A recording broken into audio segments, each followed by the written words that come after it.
Hello, everyone. Welcome to the UC Berkeley NSF GRFP webinar, where we are attempting to help new applicants achieve their dream of getting the NSF GRFP award. That is the National Science Foundation Graduate Research Fellowship Program. I am Ava Carl. I am a UC Berkeley employee. I work at Graduate Division in Sproul Hall, building that you see in all the headlines about UC Berkeley. And I also serve as the coordinating official, the CO, of UC Berkeley's NSF GRFP program. If you have any questions about how UC Berkeley operates the GRFP, please feel free to reach out to me at ava.carl, C-A-R-L, at berkeley.edu. And I'll be happy to connect you either with the NSF directly or resource you with things that we have available. I'll also be dropping links in the chat to our current agenda. And the agenda also has a lot of very useful information. This video is being recorded. We are going to upload this to YouTube a little bit later, I think sometime in October. And I also want to just state that this is not only for UC Berkeley students. This is publicly available. We're trying to help as many people in their applications as possible. So please widely share anything that you found useful in this webinar, anything that you found useful in the agenda. This is something that it's a good community of people, of scholars, graduate students, up and coming graduate students. And we want to just serve that community as well.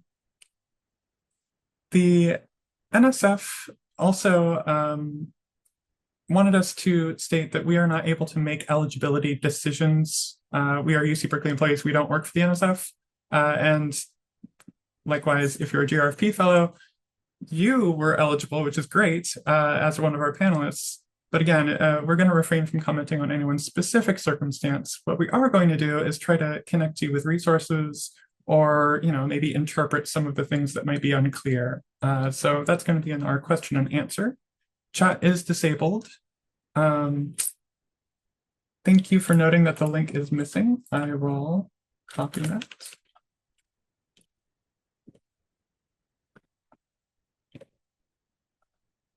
There we are. So that's the agenda in chat now.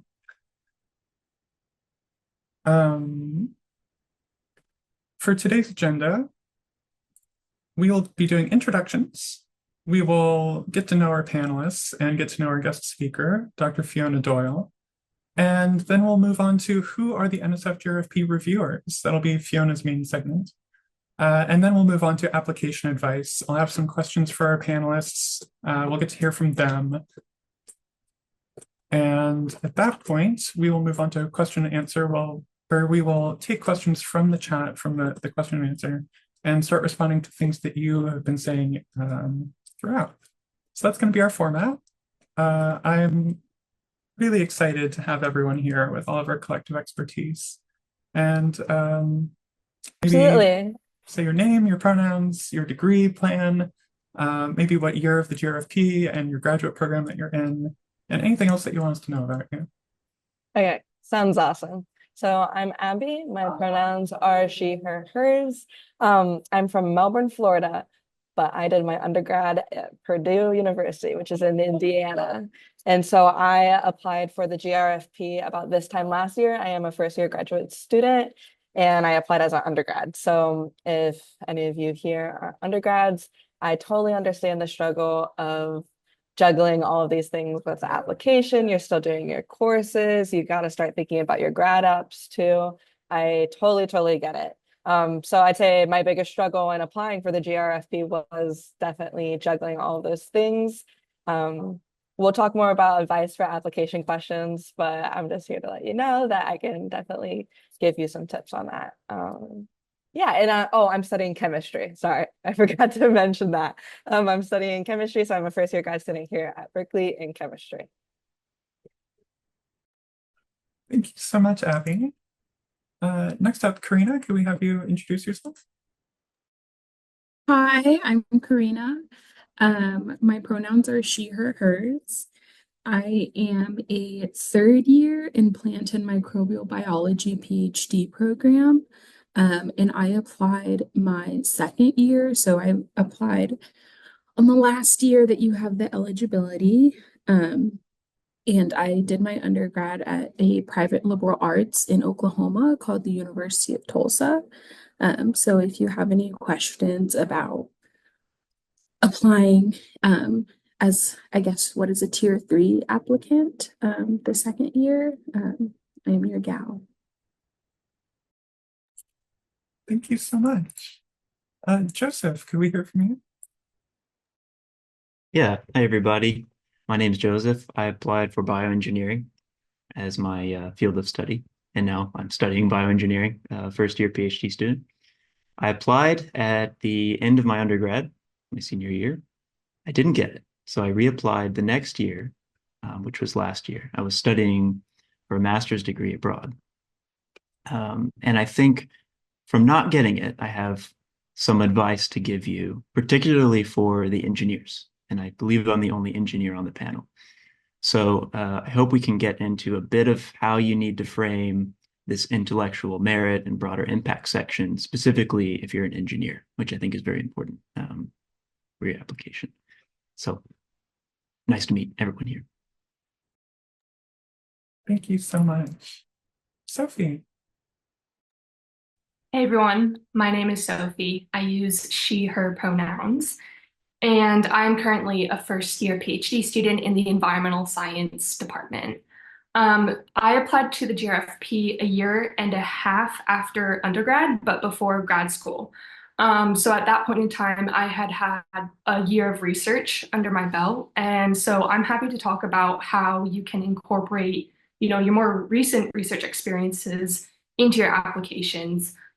Because I think that's something that is really challenging to do, especially if you're starting off your PhD and you're currently working on a new project and just getting started. So yeah, I'm happy to talk about that. Thank you so much. And last but not least, Mary. Hey everyone, my name is Mary Creedon. I use she, her pronouns. I'm a second year PhD student in the Department of Environmental Science Policy and Management, Division of Society and Environment, and then I also have a designated emphasis in folklore. And I applied under social sciences public policy. I applied in the first year of my PhD, and I applied I started my PhD after 4 years of work experience, which also included research experience in industry. And I should mention that I think in terms of not getting it, it was the first time that I'd applied for the NSF for the GRFP, but I had been applying for grad school funding applications since 2021. And some of those I had gotten, some of them were smaller and I had not gotten a mix. But I think those 2 years of having feedback from reviewers, from professors, that was really valuable experience that helped me shape the funding application that I ultimately submitted. So happy to be here and nice to meet all of you. Thank you so much for all of our graduate student panelists. I'm very excited to have you here. I am also very excited to have Dr. Fiona Doyle, who is Professor Emerita from UC Berkeley and former Graduate Division Dean. She also was a GRFP application reviewer, which I think is why most of you would want to hear a lot of her advice. So I think I'll turn it over to Fiona if you want to say anything else about yourself, and if you'd like to say what it was like to be a reviewer, what you were looking for. Thanks very much, Ava. And my pronouns are she, her. So, Joseph, I'm an engineer as well. I'm in material science and engineering, and in my reviewing, I have been reviewing engineering applications. So we can talk address any questions about that. But I did want to give you some insight into who the reviewers are and how they actually do their work.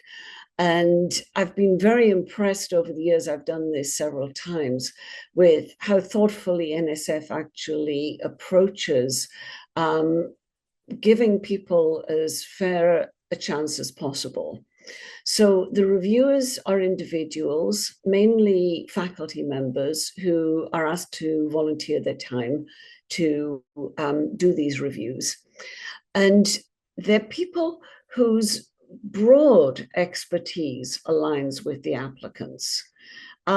they're not experts. In fact, most of the, although I'm in material science and engineering, with one exception, I have been assigned to the civil engineering panel because I do work on the environmental impacts of materials processing.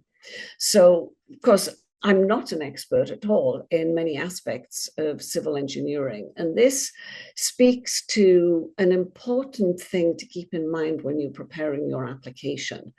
It's tempting to, blind people with science and put in all sorts of technical terms.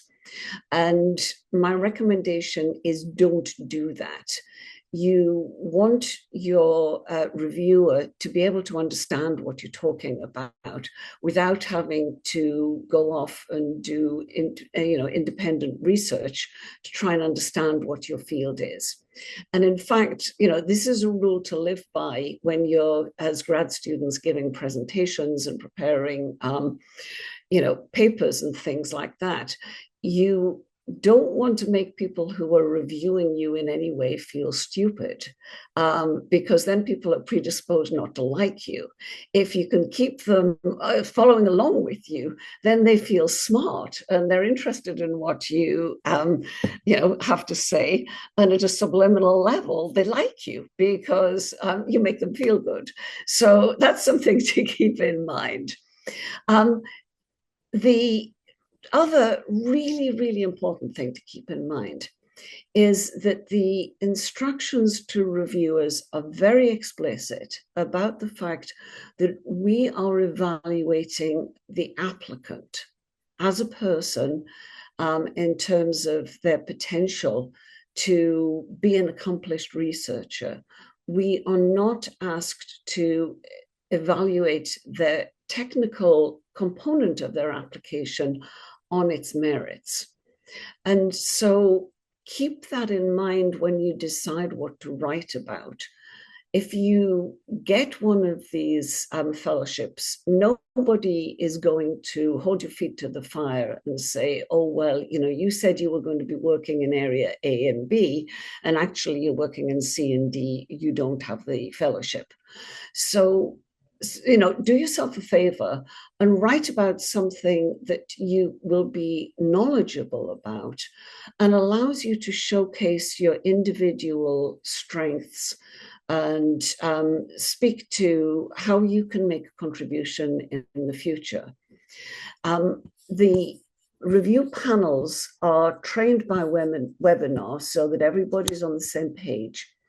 And then each applicant is assigned a slate of about 25 applications to review. So that's a lot. So you want to make your application be readable and not send the reviewer to sleep. You want it to be interesting. So it's fine to go into personal anecdotes. That way you will be a bit more memorable to them. We aren't, this isn't dry technical writing. So I think a helpful way, certainly when I'm approaching things like this, to approach the writing is to think about what you would write if you were writing an application for a friend, or think about a good friend of yours and what you might hope that they would write about yourself. You don't want to blow your own trumpet too much. At the same time, you don't want to downplay your strengths. You want to get across any weaknesses that are in your application. Say, you had a medical emergency one semester, your grades suffered. Address it, and the panelists won't think anything more about it. If you don't address it, they'll wonder why the heck you got, all D's on that particular semester, and they'll be concerned. In terms of a frequently asked question in these panels is it best to apply as an undergraduate, a first-year grad, or so on? And the way that the reviews are structured means that it really doesn't matter. The review panel, I forgot to silence my phone. The review panel, first of all, is asked to review all of the undergraduate applicants. And only when you've reviewed all of those do you get access to the first year grad students, and likewise for the subsequent people. And what that means is that your expectations are calibrated, and reviewers' scores are normalized, and they're normalized for those different populations. So there's minimal impact of how you might be viewing undergraduates versus grad students. And we can talk more about that in the questions if people have further questions. And I think with that, I'll stop and allow you to ask questions about things that might be on your mind. Maybe we could start out by having questions from the panelists, because this is the first time that you've probably heard from a reviewer as well, right? Was there anything that stood out to you that you would want to follow up with?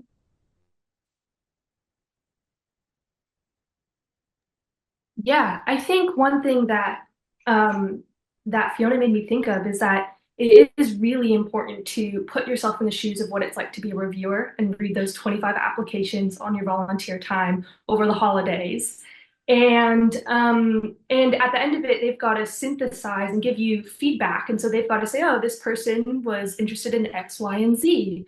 And here's some unique things that stood out about them, and here's some feedback that I have on their application. So I think one of the best things that you can do in your writing is to make it as easy as possible for the reviewer to read your application. The techniques to do so, I think, varies, but personally on my application, I ended up bolding some key statements that I thought really synthesized key points within a paragraph or really checked one of the things that I knew NSF was looking for. So like if it was a key finding from my research project, or if it was stating exactly what my research interests are and why I wanted to go into this field, I would bold that statement. Or if I were using sentences in the research statement, like I hypothesize that this, or I predict this, or my goal of this study is this, I would bold that sentence just so that it would make it very easy for them to locate that and know that I had talked about that in my application. And similarly, use subheadings because those also help the reviewer navigate what it is that you've written. To add on to Fiona and Dr. Doyle, I strongly believe that in at least the research statement, the reviewers are kind of going through a checklist to assure that you've hit each of aims, hypothesis, anticipated outcomes, pitfalls, and why you're well suited to do this work. And so, yes, making it extremely clear for them, because they're humans and they get tired from reading so many applications, and facilitating them finding these items on the checklist is going to put you above the majority of applications. I'm guessing it, making it very clear exactly where these are, using bold, using italics, things like that. And don't be afraid to project your enthusiasm. This isn't a time to be cool. This is a time to really show that you would take seriously the investment in you and pursue your studies enthusiastically. While we're on the topic of formatting a little bit, I wanted to ask Dr. Fiona, do you, when you review an application, like to see headings for intellectual merit for broader applications? Like, do you like to see that specific heading so then you can evaluate the paragraph on those merits? I like seeing headings because apart from anything else, when you're reviewing 25 applications, there are going to be interruptions, and they really help you, get back to where you were. At the same time, I evaluate holistically, and so I will draw in my mind on the entire application to assess, broader impact, not just what might be in a particular paragraph.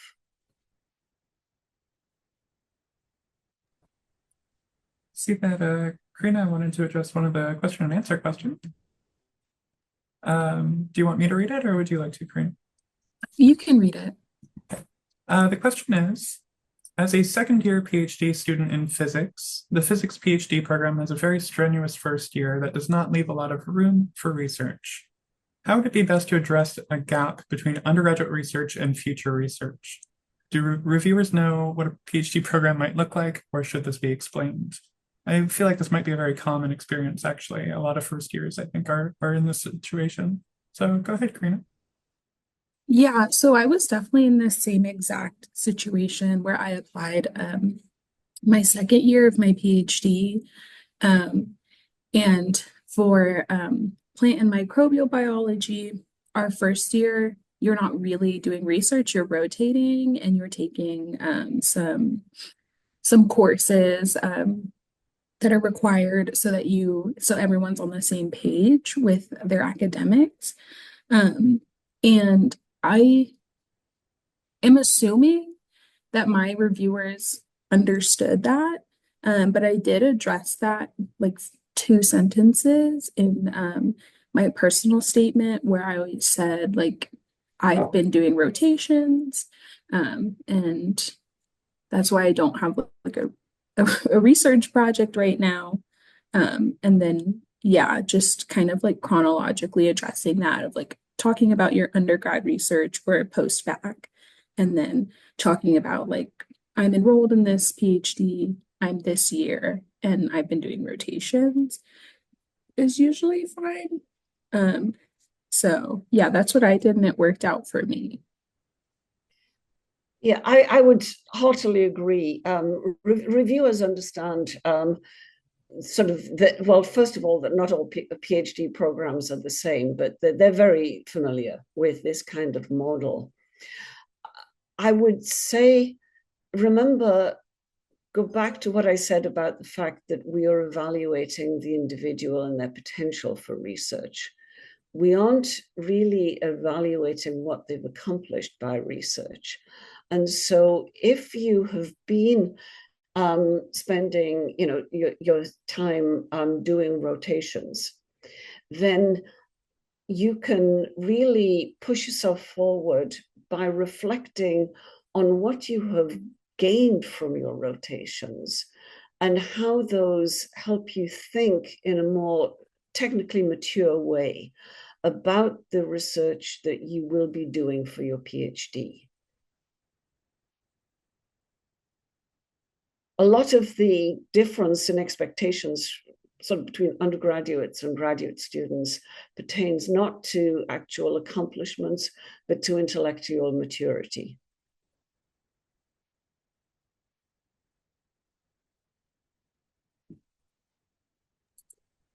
I'm wondering, and you could decline, Mary, but since you had a different trajectory, if you might want to weigh in on this too, and how you approached your application. Yeah, I would second what Sophie and Joseph were saying earlier about headings. I did have like bolded sections. And I would say, I think maybe this is more clear in the natural and physical sciences, but for social science as well, it's important to have a hypothesis and to have clear research questions and to make sure that those are clearly articulated. And I think sometimes that can be difficult, especially in the first year or two of a PhD that is more on the social sciences side, because we're still figuring out our research. We haven't done, field work during the first summer to kind of get to know the community that we might be working with if it's a new area. But really articulating those and making sure that they're clear, I think is something that made my application stronger. And then I would say in terms of the actual, I can also talk about like the process in terms of, getting recommendations and how you approach professors and the strategy, the way I thought about who I wanted my recommenders to be, and also approaching the actual research topic. But I feel a piece of advice that I've heard a lot is that you should have a diagram, or that you should have not just 5 pages of straight text, that reviewers don't want to look at that. And maybe this is wrong, but I had 5 pages of straight text. And my citations were at the very bottom, and I did the shortest allowable format that was allowed, because I think I know my strengths, and any diagram that I would have drawn, I worked on diagrams last year. It was something we did during part of our first year curriculum in my department. It it's something I'm still working on. It's not my strong suit. So know your strong suit and highlight that. And I was able to articulate my research and my research ideas and goals more clearly without having a diagram, which I think would have been confusing. And I would say I also made sure that my methodology was very heavily cited and applicable both in both my field, but also that it was tightly connected to my research questions, and that there was a very clear connection between the methodology and the questions that I was asking, and that those went back to my hypothesis. So kind of a general overview.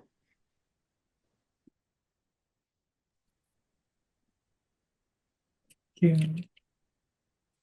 I think we have another question that we could answer live.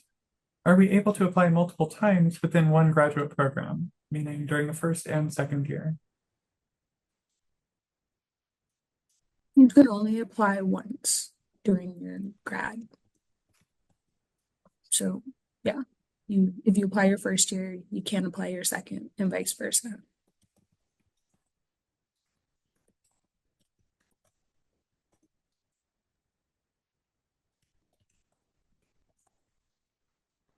I think there will be time for more questions and answers. We'll get there. I would like to actually pose a few questions to our panelists, if that's okay. My first question is, what was your process for preparing your application? What did that look like?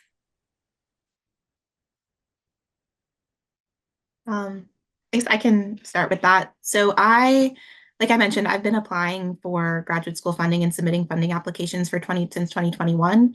But when I started at Berkeley in the beginning of September last year, I met with my advisor and I had a few different ideas, some from past funding applications, some from my past work-related research experience, and then one thing that I hadn't really developed, but I was kind of interested in. And I just sat down with talked to him about it and was like, what is most interesting to you? And because all of the ideas were kind of interesting to me, some of them where I could keep going. But that was kind of getting feedback early on in the process about what exactly you're going to write about if you have multiple ideas and you're having difficulty narrowing it down. And just getting the perspective of someone who's a professor who is like, yeah, that's interesting. Like that's, it makes sense. It's not completely out there, but like I haven't really seen something like that before. It's kind of new to me. I'm interested in it. So that was helpful in terms of kind of helping me narrow down what exactly I was going to write about, and then having a draft and getting feedback throughout the process. So getting feedback from my advisor, getting feedback from members of a working group that I'm part of, sharing with lab, just even verbally sharing like the idea and getting feedback.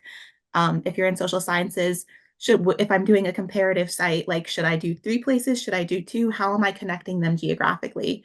Kind of different questions, but something that, I'm thinking about justifying in my research if I'm proposing it. Why am I selecting these 2 places? So getting feedback throughout the process and ensuring that people have time to give you feedback. So I was maybe a little late. I don't think I seriously started writing the draft until September or mid-September, but I revised it. I can't tell you how many times. So that's what I would say is revise, and get feedback. And also know, though, when you know your subject better than other people and when certain feedback can be disregarded. My process was, I think, and recommendation is first read the solicitation in its entirety, including the fine print. This is a very weird application relative to your other fellowship applications, PhD program applications.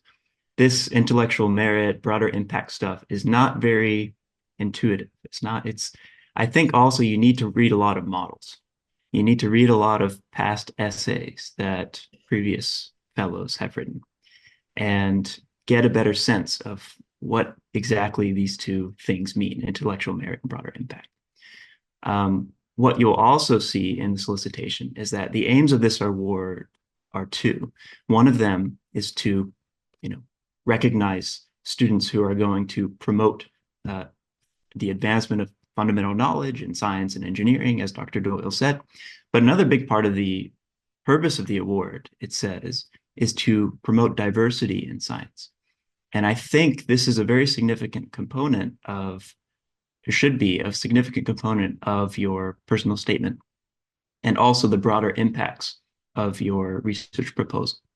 And if you're not a member of an underrepresented group in science, or someone who's thought of as traditionally, underrepresented, like me, white guy, you need to find or demonstrate ways that you have worked to promote diversity and inclusion in science and engineering. I think that's very important. And actually, one of my recommendation writers was non-technical. So I had 2 technical recommendations from past research mentors. The third was from a community member who I had worked with on an initiative to promote science, promote diversity in science and engineering in K through 12 programs. So actually, it's okay to have, I think, one non-technical reference letter to really hit the point home that you're committed to improving diversity and inclusion in science. And if I could just weigh in, broader impacts can go beyond diversity, although, as Joseph says, diversity is, very important. And they extend to societal benefits. So if you put yourself in the shoes of an NSF program manager who wants to be able to demonstrate to Congress the value of spending millions and millions of dollars on this program, would they choose to invest in a person who says that their goals are to do a PhD in quantitative theory and then join Wall Street and become stinking rich, or somebody whose goals are in one way or another to contribute to society with the knowledge and the skills that they're going to be acquiring? Are they going to invest in the person who seems interested in relating their research interests to challenges that are facing humanity, or in something that, at least in terms of their description of it, is purely just interesting to them and them alone? And of course, they're going to want to invest in where those broader impacts. So think about how the research that you feel passionate about has broad societal benefits, and spell those out for your reviewers.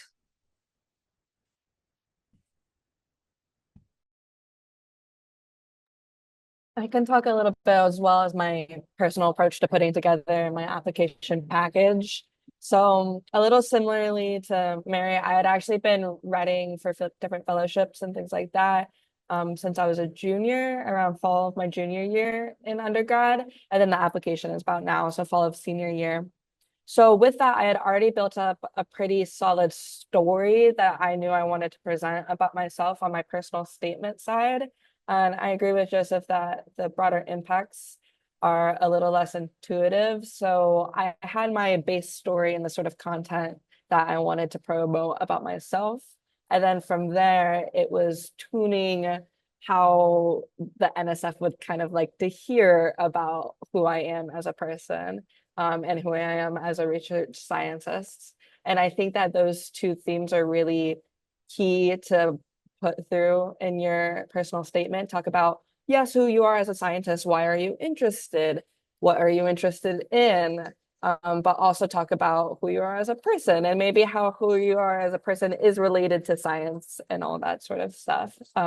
It's not super dissimilar to applying to maybe your undergrad institution or even in grad school, where sure, they'll have your resume, they'll have all of the achievements you've made in school, but who are you? And like that's what you want to express in this writing, and that's especially true in the personal statement.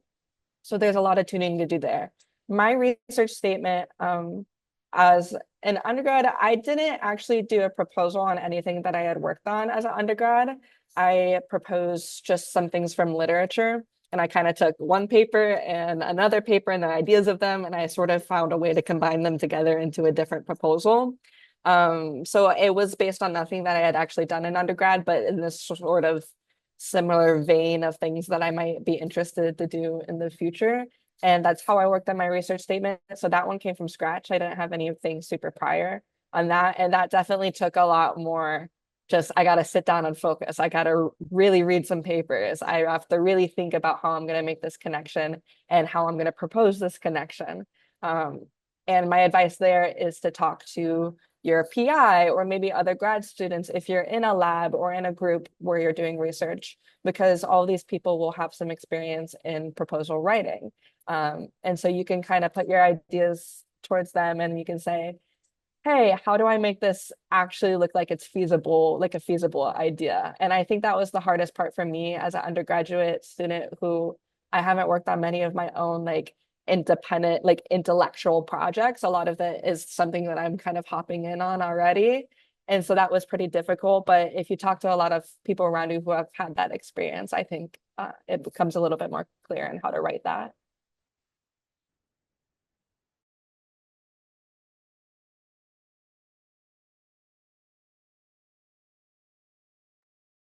I can add on a little bit about how to strategize approaching this whole process. What Joseph said, definitely read the solicitation and start. I mean, I bet at this stage you've already started to brainstorm what your possible research projects may be. I would say one thing that I wish I knew going into this process is that so many people do talk to PIs before, well, while they're coming up with their research project proposal. And choose, if you're in between different topics and you're thinking, oh, I've got experience in a lot of different research topics, or I've got a really cool idea that I want to do in grad school, but I don't have a lot of experience in right now, I would say definitely choose the topic that you are the most knowledgeable about right now. You will save yourself a lot of time in trying to catch up on years of literature, identify the missing gaps in the field to make it very impactful. And it's very difficult to try and come up with a project all by yourself. And a lot of the times your PI can give you insight into what they think is emerging and what they think is very, very impactful. This is something that I did not do, and I deeply regret not reaching out to other people who are already experts in the field and asking for their advice in that project. So, and often if you know the literature really well in a certain field, you're able to come up with much more creative and clever questions, and that will come across in your research statement. One other thing is that, I mean, I think that in your application, you can actually state that you have collaborated with X and Y and Z experts, and that you've got established connections and relationships in the field, and maybe either like resources or universities that you know that you are going to work with. And I think for the NSF, this comes across as, oh, it seems like the research that you're proposing is feasible, and that it seems that you're more than capable of actually completing and accomplishing this research. So those are some strategies to think about the research statement.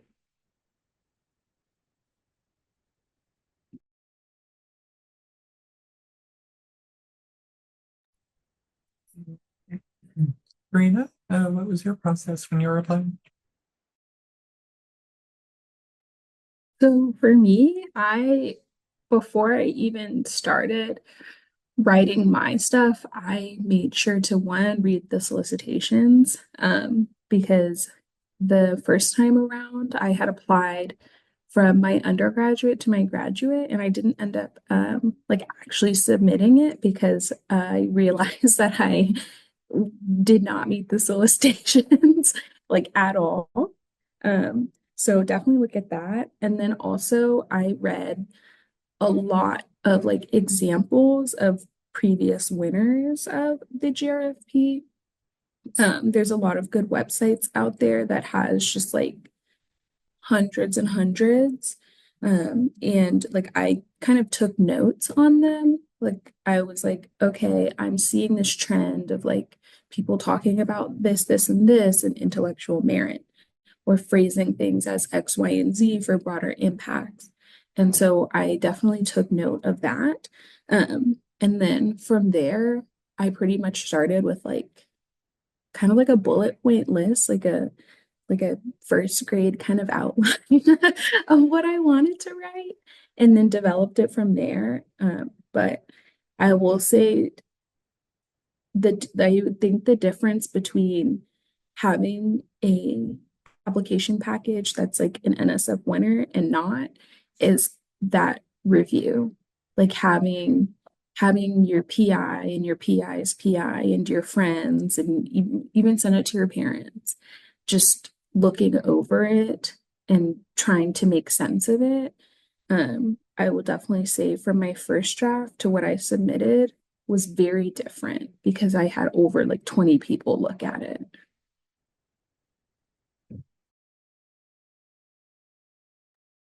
Thank you. I think this is a lot of very good advice, and I like that there's some commonalities between what you were all saying. I think maybe we could hear a little bit about the challenges, maybe just one challenge that you experienced in your application process, and maybe also how you overcame it.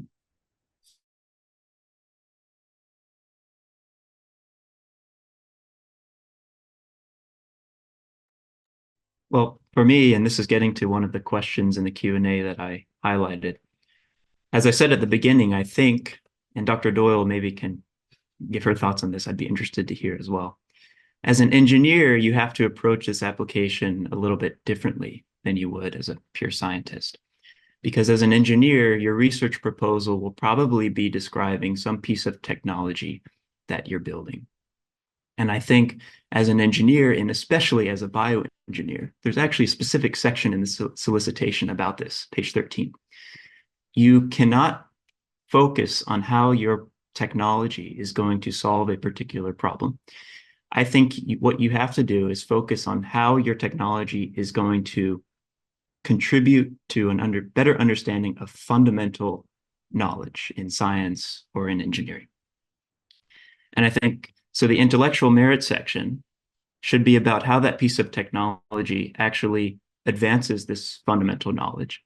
And the broader impact section can't be about how this piece of technology solves a problem or treats a certain disease. I think it needs to be about how this piece of technology advances fundamental science, and then how that fundamental science then solves some problem in society.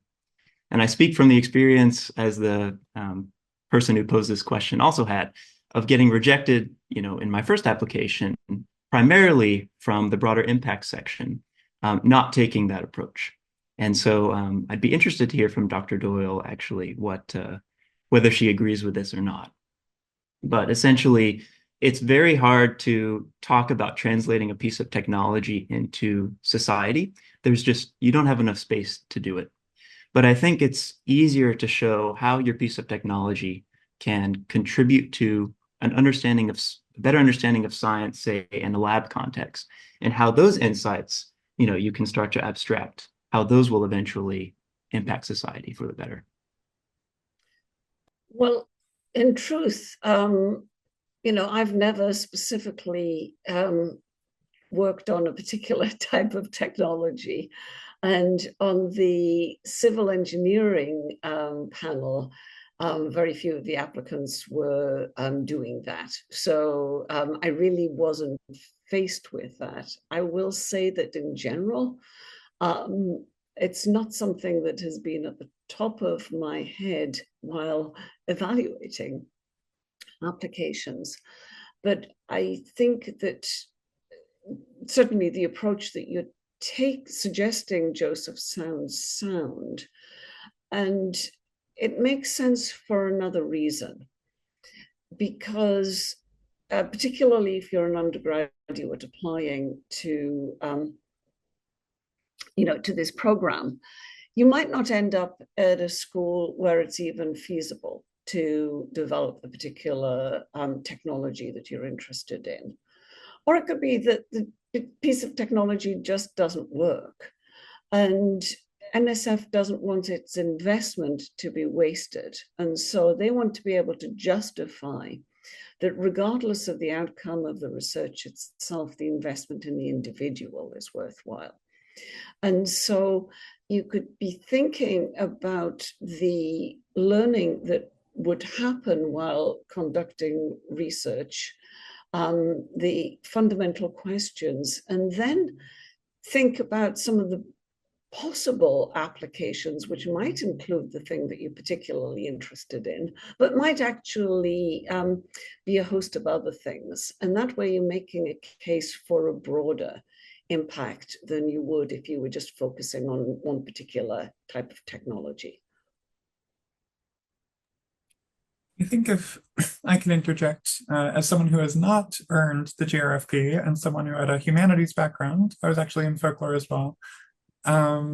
What I notice on the coordinating official side of things is that this is a grant, this is a fellowship to fund you.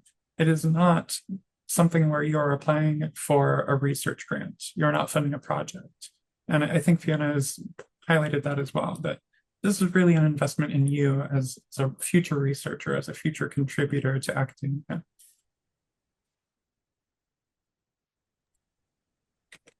I think, Abby, I saw you go off mute at the start. I did. So I mentioned kind of in my introduction that one of my challenges was, I guess you could call it time management. But a different challenge that I had that I think might be more interesting to talk about is how to make my whole package very cohesive and very connected. Because I think that it paints a better picture of yourself if you kind of intersect both the personal statement and the research statement and not treat them as two totally separate entities. And so that's something that I overcame just with a lot of editing. That's just kind of how you have to do it. So I'd have my content out for my personal statement, I'd have it in my research statement, and I look at both of them and I say, okay, sure, the research statement is talking a little bit more about science, but also what does it say about the sort of questions that I like to ask as a researcher and the sort of things that matter to me in society and like how I can make an impact there. And then those sorts of things also then contribute into my personal statement where I'm also painting that picture of who I am as a scientist. So exactly as Ava said, this is something that funds you as a person, you as a scientist, and not just the work you're talking about. And so that's something that really mattered to me when I was going through my application. And so for ways to do it, I recommend taking multiple versions of your work. So don't edit over the same version, like make a new copy. So you keep all of your old stuff too, just in case maybe it was something that was actually good in there. And I liked writing out comments to myself, like actually comments. Sometimes they weren't like the nicest comments to myself, but I think that having out your comments so you can see where you were in your mind when you're reading this and like what sort of things you think you need to change. I think that's really important to have your whole process, like skeleton and all, just laid out there on your page. So you can you can find the diamond in all of this editing that you're doing.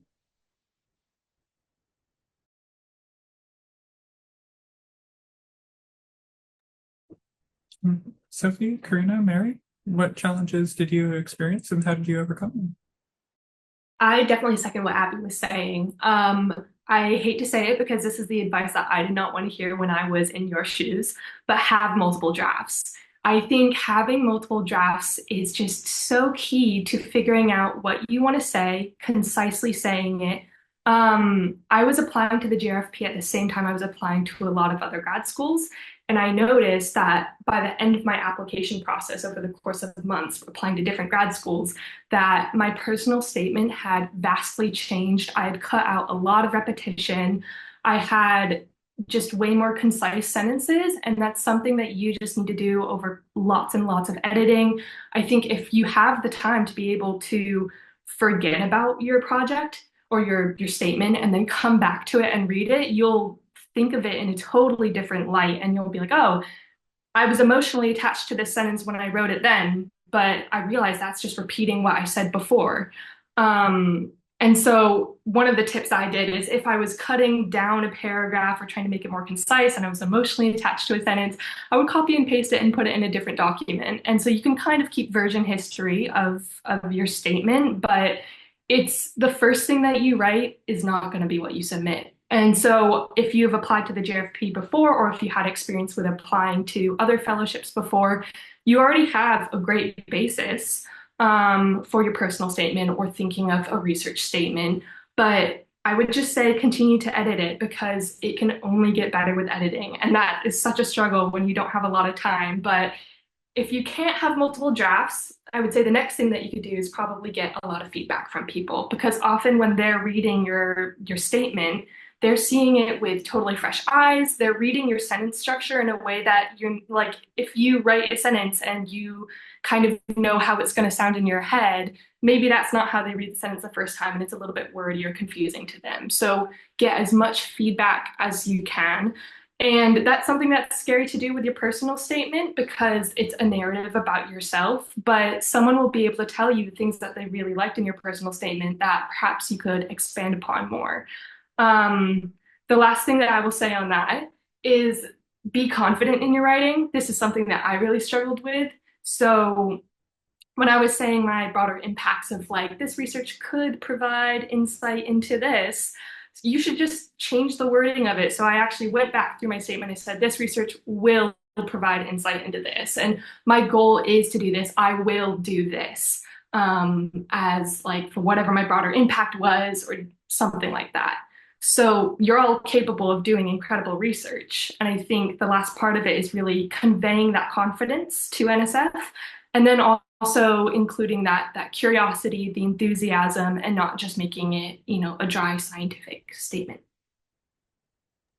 And I think just to add in very quickly, using the pronouns I versus we very judiciously in your statement is important to clearly demonstrate what you did independently yourself, what you led versus what you contributed to as a group. So use those smartly. And on that topic, I think for your personal statement, you're kind of summarizing the past research experiences that you've had. So you start off with maybe your research experience that got you into science or something like that. And then it kind of develops and it adds on to how you're growing as a scientist. I think in my first research projects, I was using we a lot more, as in like the team, we did this together. I mean, NSF will know, like as a first year undergrad, that you're not coming up with things entirely by yourself. But gradually, as you get to your most recent research project and your more recent interests, you can start explicitly saying, independently, I led this project. And this is how this project kind of was a culmination of all the different things that I did. I think that's the ideal way to kind of to help with flow in your personal statement. I definitely had very similar struggles as Sophie and Joseph were talking about with the I versus we, just because, especially as like a Black woman in STEM, I have just always been taught to be very like humble and like not like hit the I statement or like focus on me so much. And unfortunately / unfortunately, the NSF seems to prefer more of like active statements or like active involvement instead of like a passive voice or like a collective voice, more of just like, I mean, they're reading a statement about you and they're funding you. They're not funding we. So that part was very hard for me. But then I also had a very similar struggle as Joseph, where the NSF has very strict solicitations about plant research and making sure that it's not too applied to agriculture or like plant pathology. So that was pretty tough for me just because my research is in photosynthesis. So a lot of the offshoot broader impacts are like, and agriculture will be amazing when I do this. And so I just had to really learn to, one, think about what the basic biological question was instead of looking at it in this whole context of like, okay, I'm actually understanding this molecular pathway within photosynthesis and focusing on that. And then also like, I did end up in my broader impacts just having a sentence or two saying like it could later be applied to like agriculture.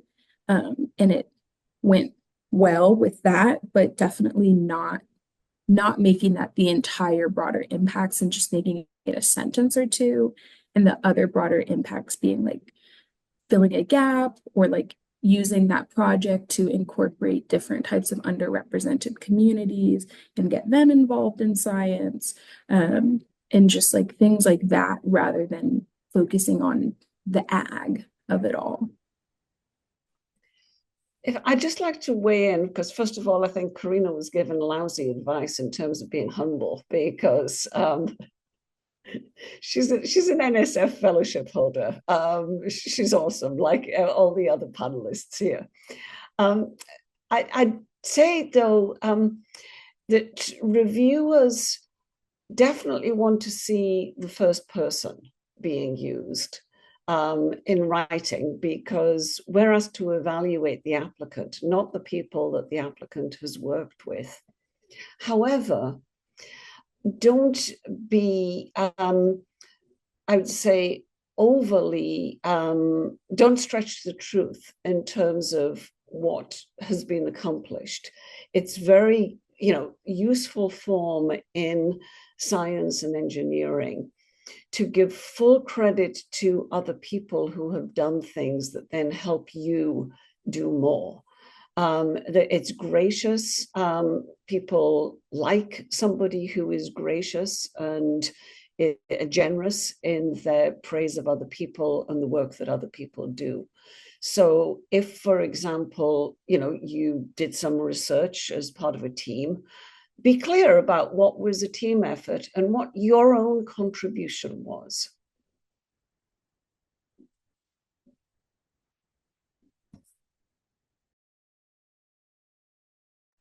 Hello, everyone.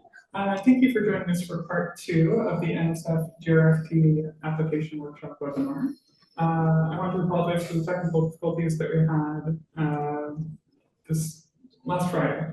But we're here with our panelists, the ones who could make it for our lunch-hour session, or make up part 2 session. I think I'll have the panelists start by introducing themselves again, maybe from left to right. So yeah, just what's your name? And maybe one thing that's surprising about having the GRFP, something that's not Berkeley specific, but something about relationship with your advisor or research.gov being a little bit hard to navigate or something like that. Sure. Well, I'm Abby. I'm a first year and I'm studying chemistry. I did my undergrad at Purdue, but I'm from Florida. And something surprising about having the GRFP is that if you're trying to join a research group, if it's something specific like that, advisors are much more amenable to you joining because you bring your own funding. So if you're talking to an advisor and they have a project that's not necessarily well funded in the group, but you really want to work on it, the GRFP brings its little bonuses, and so you can come in and work on that and be funded fully in yourself. You don't have to be dependent on that group funding. So that's awesome. Hi, I'm Karina. I'm a third year in plant biology. I went to the University of Tulsa for my undergrad, and then I applied and got the NSF my second year of grad school. And something surprising about getting the NSF is that you have to be very specific about if you do other work that gives you some kind of like money. You have to be very conscientious. And hi, I'm Joseph. I'm in the bioengineering PhD program and between Berkeley and UCSF. And something surprising about the GRFP to me was writing your application kind of writes your PhD program or master's program applications by itself. The PhD program applications are much less extensive as the GRFP. And really, you can think of them as like a subset of what you include in the GRFP. So it's wonderful that you write the GRFP a few months before you apply for your PhD programs. And in that way, you can tune the GRFP on this sort of larger scale. The application is longer. But then when you want to apply for your PhD programs, you just take like sections of that, and that's very useful. Thank you so much. I think I'm going to ask a couple more questions, and then we'll turn it over to the question and answer. So if everyone could put their questions through the Q&A as opposed to the chat, that's how we're going to be taking this for this format. The next question that I had for each of our panelists was, What did you find useful from last year's webinar, if you did attend one? Or does your department have anything specific for your fields that you found useful? Sort of a question on resourcing. Well, let's start on that side. That's only fair. We had a department-specific assembly or seminar that it was completely student organized among the bioengineer, neural engineers at Rice University, where I went. And what was most useful was meeting the fellows and hearing them talk about their application, which you're doing now, so that's great. The other useful thing was reading their applications and getting feedback from them and picking up on little details that they mention about just the way you should word your personal statement, small details about the application that are really important collectively. So, when you hear something that sounds interesting, scribble it down, keep note of it so that you can refer to this list of things as you're writing. Hello. Yeah, so for me, I feel like one of the most helpful things was being able to talk to people who were reviewers, and like what criteria they are given for the review process and how like the applications are like parsed out. Like I didn't realize that it was not just kind of like a free for all, like it is categorized in how you're reviewed. And then I went to this series, and then I also had a very small department series, if you want to call it that. But yeah. Okay, I got my answer. I did a similar sort of seminar at Purdue, but it was chemistry focused. And the person who was leading it happened to have been a reviewer for the NSF for many years. And so he had really great tips on about how to structure chemistry specific proposals, and that it's important to not keep your intellectual merit and your broader impacts like super separate in their own sections. He said it was very important to integrate them together and have a really cohesive story and kind of point to both the research statement and your personal statement. Thank you for joining us. No worries. If you could say your name, and I'm asking the question, what did you find useful from last year's application workshop or from other resources when you were applying for the NSF GRFP? If you need a moment, that's okay. No worries. My name is Sophie Hansen. I use she, her pronouns. And I think from last year, some of the things that I found useful is really just reading the past statements that had been successful, and paying attention to the narrative that they were spinning, because everyone has a story to tell, and kind of figuring out what narrative that you want to write, what sticks in your memory, is really helpful for standing out to reviewers. Thank you. We have a couple questions in Q&A that are showing up. I wanted to ask one that was actually left over from our previous webinar before it unexpectedly closed. This is a question about maybe having a gap between undergrad and grad, or trying to address that. Where would that fit, and did you all have a similar experience of trying to fit your past experience in, maybe there was a gap between high school and undergrad and grad school, maybe there was no high school picture to begin with, questions like that. I think it's totally natural to have a gap. Everyone's story is different, and it's important to address it because it is part of your story. And maybe the reason you took a gap year isn't one that you wanted to convey in your application, but there's a way you can spin it and rationalize it, which shows how it benefited you and contributed to your progress. And what you have to do then is say, oh, I knew that from the beginning, that this was going to help me in that way. Usually you can always find a way to spin it in that sense. So try to do that if that's your situation. I mean, I definitely feel like the gap year is very normal, and is more common in my like personal experience than just having straight undergrad to like PhD or to a graduate program. Most people do tech or have a post-bac or I don't know, travel the world and live life in their 20s. And I think that is completely fine. And it's probably not as big of an issue to gap once you start writing, because it's more that you can kind of like pick and choose what different experiences you talk about and why those were helpful. And it doesn't necessarily have to be like a linear shot for shot of your past like 4 years. I think something you could do as well, depending on what your story is and what your situation is, really lean into that. So maybe you had a challenge, or maybe you had something that you needed to overcome, or just a really big learning experience. And I think you could lean into that in your written work, especially in the personal statement, because that'll let it be known like how resilient or diligent you are. I would agree with that. I would say that gap years actually give you the opportunity to showcase what research was like for you when you had the chance to independently approach a topic that was really interesting to you that perhaps wasn't related to undergrad or is a culmination of the research that you did in undergrad.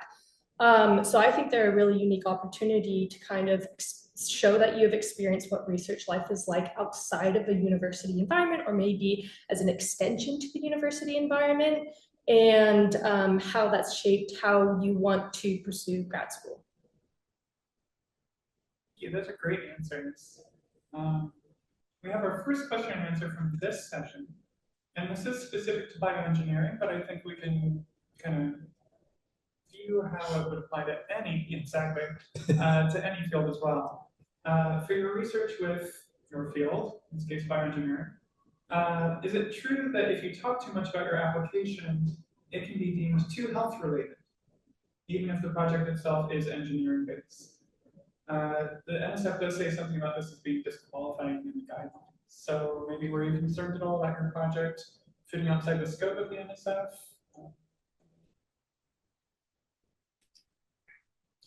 I was concerned, but ultimately I don't think it was a huge deal. As long as you're demonstrating not how your piece of technology as an engineer is going to impact patients or the field of medicine. For some reason, that's one of their ineligible areas of study, as you mentioned.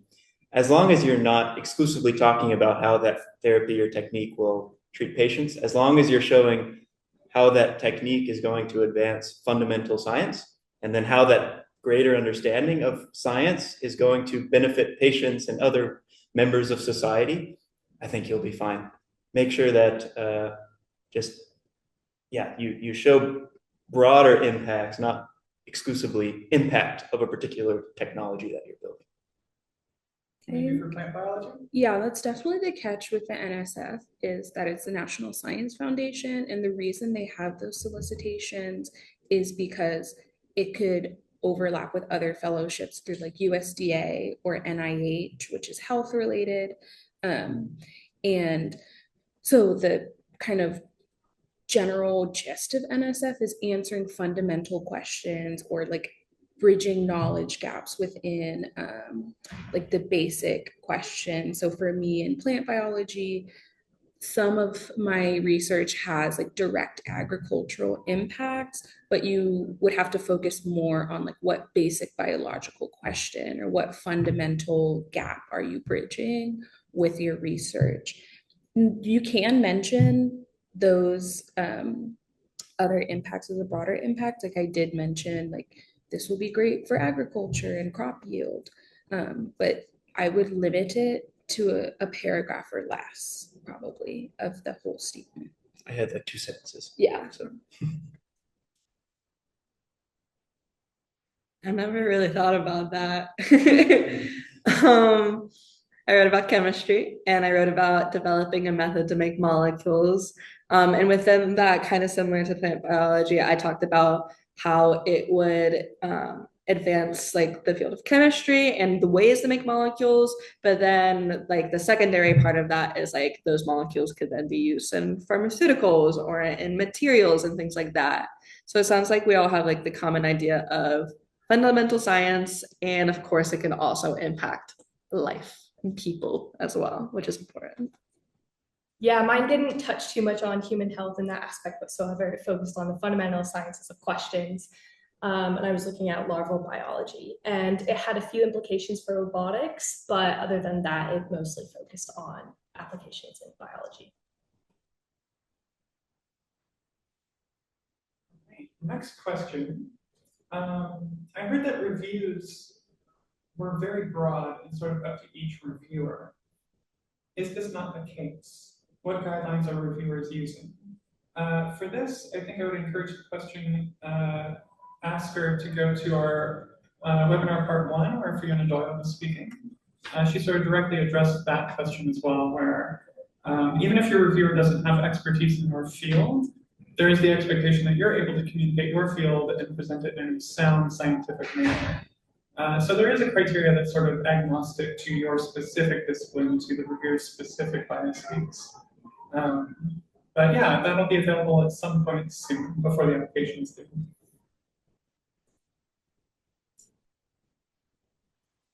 Another question that we have is, what types of things did you consider when selecting your reference writers? I know I just got that question over email, and I have my take on it, but I was wondering, how did you all pick your reference writers? Any order, doesn't matter. I had 3, and I happened to have done 3 disparate research experiences like throughout my career. So my different principal investigators for each of those 3, I had those 3.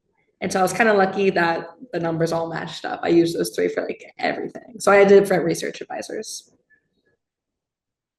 I would definitely say to make sure that your letter of rec or who's writing it kind of echoes or deepens what you are already putting in your statement. So like this statement is more than just like intellectual merit. So if you have some like significant long-term broader impact you've taken part in, I would definitely try to get a letter of rec from someone in that particular field. Like I had 2 letters of rec, one from my current PI and a previous PI, and then I also had a letter of rec from a person who is essentially the manager of this scientific outreach class or workshop that I was teaching over the summer. But yeah, just, I wouldn't just like get someone randomly who was like not mentioned at all in your personal statement. I was the same. I had 2 technical letters and 1 non-technical letter. The 2 technical were from past PIs on the major projects I'd worked on in undergrad, and the 1 non-technical was on an outreach project, which is important for the NSF because that's the other aim here with this fellowship, is to improve diversity in science. And for each of your letters, what you need to do is share your application with the reference writer before they finish writing their letter. And it doesn't have to be a final product, just a draft is fine.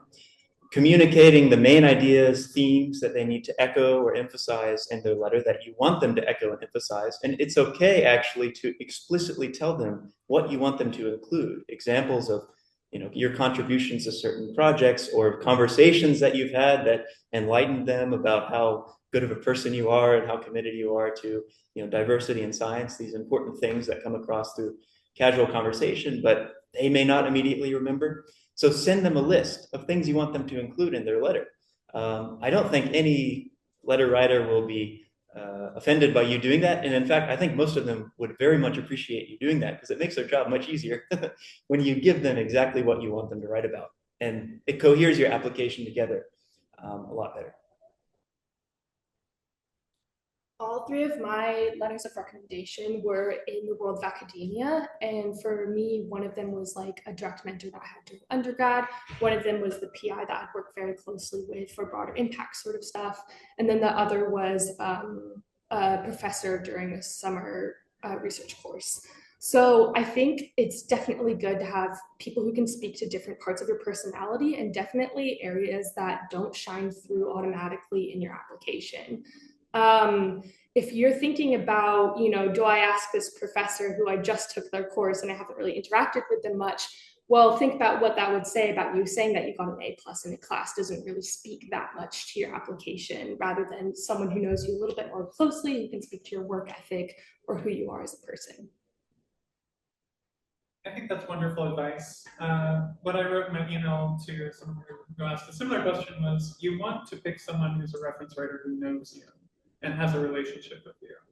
I think one of the things that some applicants look for, and this is true of graduate school applications as well, is they think prestige and name is the most important factor. It is not. I think if you only know someone for a couple of weeks and you're asking them for an application reference, that will show. And I think that will ultimately be a net negative. I don't think the NSF is looking for name dropping in any way, shape, or form. So just to echo what you each said, absolutely. I think we're coming up on our time for part 2. I'm going to ask a couple more questions. I think one that would be a nice transition into the next segment would be about the research statements.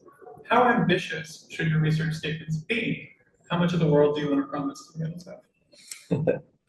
You can promise as ambitious as you want, because the reality is you are not being funded for the project. You're being funded as an individual, and like your tenacity and potential to do some kind of impactful work in like academia or industry.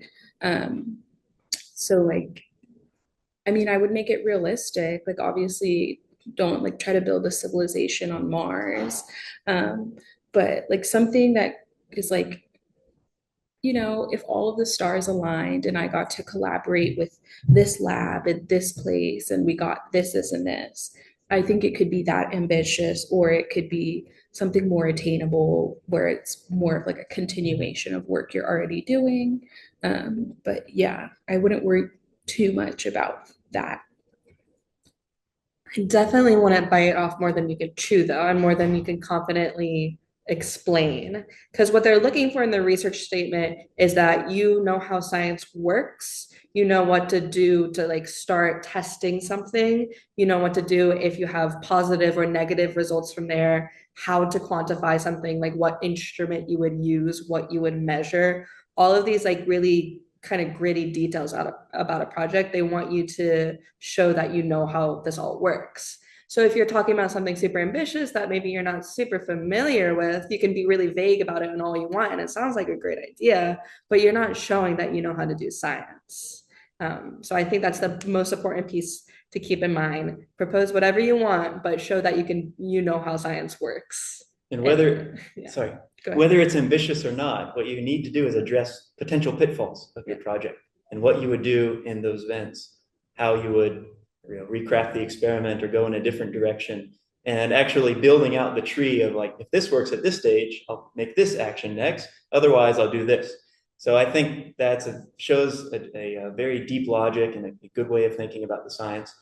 The other part of my answer relates to the bioengineering question about how specific should you be about the translation of a particular technology or therapy to patients.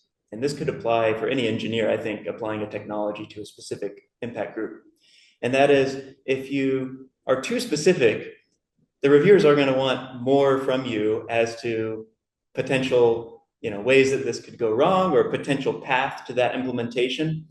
That's where I got knocked the first time I applied for the GRFP, because I applied twice.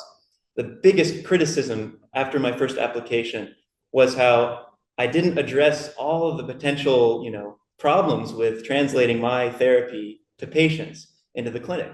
And when I read that, I was like, what? I don't have space to do that. I mean, I'm already filling the space with science and its description of the rationale and things like this. But the problem was that I was being too specific, I think. So I was being too ambitious about a very specific thing. I think if you can show that your technology is contributing to fundamental science and then make claims that this science is going to translate into society, have a broader impact in a certain way, it's harder to refute those claims than when you're too specific. So think about that if you're an engineer. I think that there are also great ways to ground an ambitious research project to show that you have the resources and the knowledge and the ability to answer that question. So in my research statement, I literally had a heading that had prior research experience and resources or something like that. And so in there, I explained how I had current relationships with experts in the field who I had collaborated with in the past. and how I already knew of a great university that had the resources to focus on what I was studying. And so I think by mentioning those resources, you're able to say not only like, yes, this may be an ambitious research project, but I have the planning and the foresight, and I know how to make this possible. And if you're an undergrad, of course, you don't know exactly where you're going to go do your PhD, but you should say broadly that each of the places I'm considering would make this work possible. If you're a grad student, it's important to name drop professors in whose labs that you would have expertise and equipment to be able to do this research. So the only place where name dropping is acceptable, I guess. I'm going to use that as a great segue to address one of the questions that we had that I don't know is directly any of your experiences, but it was a question about if I started in an MS program and now I'm switching to the first year of the PhD program, should I address that? I think you just hit that on the head. Yeah. I think for our final question before we break for lunch, we do want to thank our panelists. I know you can't hear everyone clapping, I'm sure that they are. The final question that we're on is differentiating your research statement from the intellectual merit piece.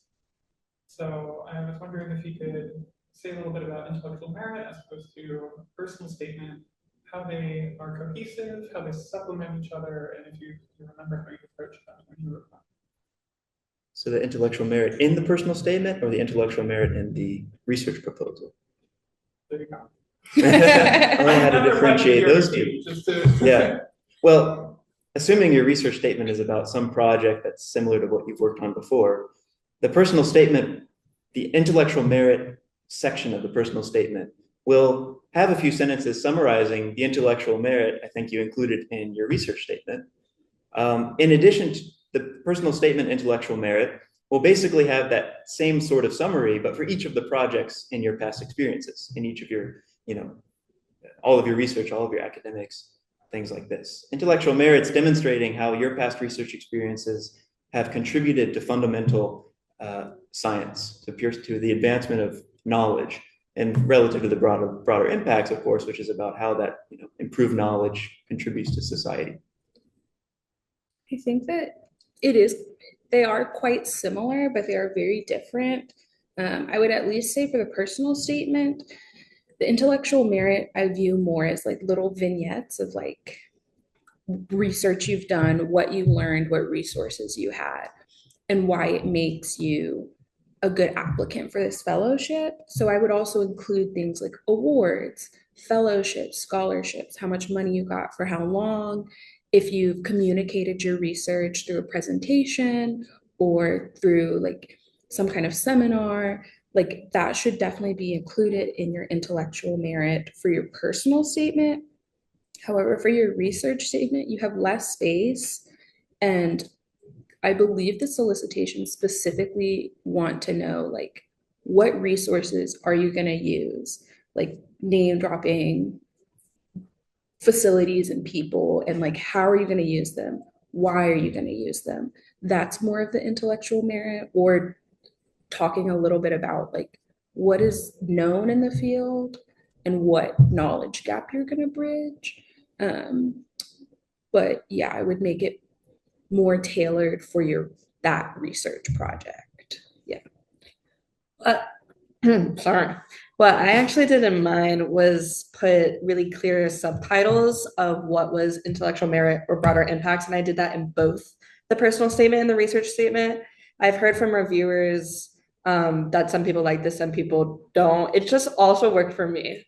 So in my personal statement, I approached it, I had an introduction, and then I had said subtitle introduction, then I said subtitle intellectual merit. And then within that section, I talked about the three different research experiences I've had, a little bit about what I did in each of them, and then how it's like contributed to me as a scientist, and also what came out of it. So it wasn't a publication, it was a presentation, thing like that. And then I also had a section for broader impacts when I spoke a little bit about other stuff and community things I was involved in. And then in my research statement, I approached it in that I had a small intro, and then I said intellectual merit, and then other subtitles within intellectual merit. I spoke about my background and my hypothesis, and then also like my methods. That was all in the intellectual merit. And then I had a broader impacts one. So I did it like actually very clearly, and you can do that, or you could be more clever about like putting it all together. I just wasn't.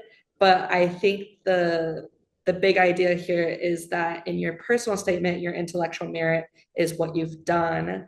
And then in the research statement, your intellectual merit is showing that you know how to propose something to do. And so build off prior knowledge and make your own hypothesis and your own like research steps. I approached it in a very similar way. I think that's a great way to do it because in your personal statement, you're kind of describing how you've grown as a scientist. So through each research experience, you want to describe what it was very clearly, the question that you were asking, and the findings and the outcome of that study. And then, like you just mentioned, whether or not that resulted in publishing a paper or submitting for a conference or whatever it may have been, or simply just realizing that you've got this like very unique curiosity in a blend of two different fields. And then you kind of describe how each research experience shaped you. And I think for a lot of people applying during this time, you know, that those research experiences overlapped with COVID and the pandemic. So if you feel like you have something to mention about how maybe the pandemic impacted your ability to get hands-on experience, then you should explain in that project how you maybe got better at data analysis, or how you made up for, like you sought out a hands-on experience later on after the pandemic was over or something like that. And then for the intellectual merit in the research statement, I did a very similar manner where I kind of gave the background and the importance of this study and the broader context of it. And then I clearly outlined, I predict that this will happen. Alternatively, if I don't see that, I predict that this might happen. The goals of this study are X, Y, and Z, and then the methods. And so that was kind of all encompassed in my intellectual merit for the research statement. You're also required to have the intellectual merit and the broader impacts like separate with the header. You have to have that in your statement to meet the solicitations. If you do not clearly have intellectual merit and then you're writing, you will be disqualified, because that did happen to me my undergrad. Read the solicitation. Yeah, read the solicitations. I think that's a great note to end on. I also echo, read the solicitation. It's there to help you. Thank you so much. I really appreciate your time for part one and for part two, and I know everyone is going to appreciate this as well.